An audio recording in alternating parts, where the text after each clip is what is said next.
آئی تو اس نے کرپشن کا 3 سال کے لیے لائسنس دے دیا۔ میں یہ بتانا چاہتا ہوں یہ میرے لیے قابل قبول نہیں ہے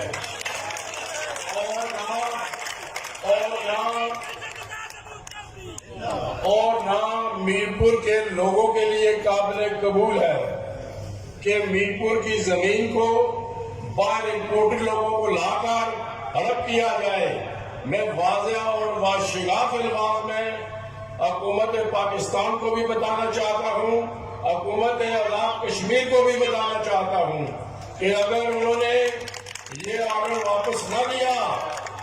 تو اس کے بڑے سنگین نتائج نکل سکتے ہیں۔ میرپور کی آواز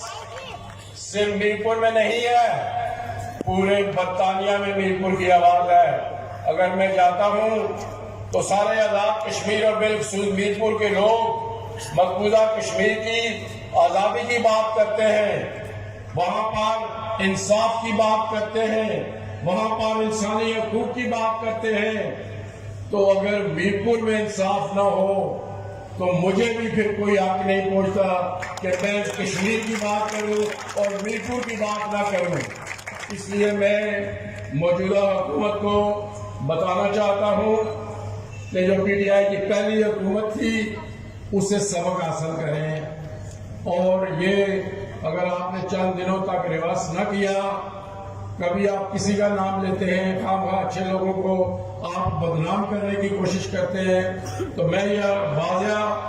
2 ٹوک الفاظ میں یہ آج کہنا چاہتا ہوں کہ یہ اگر آپ نے کرپشن جاری رکھی تو آپ راستے میں سلطان محمود کو پائیں گے۔ میرپور کے لوگوں نے، میں جو بھی میرا نام ہے، میں صدر ہوں، وزیر اعظم تھا،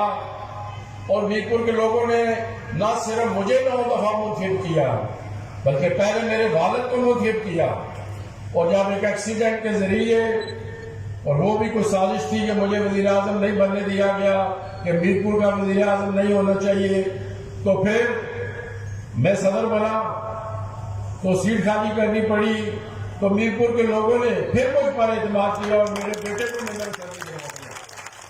میں سمجھتا ہوں جو اچھے لوگ ہوتے ہیں، خاندانی لوگ ہوتے ہیں، وہ اپنے موسموں کو نہیں بھولتے، اور میرپور کے لوگ ہمارے موسم ہیں اور ہم کسی صورت کو نہیں بھول سکتے، اور میں یہ بات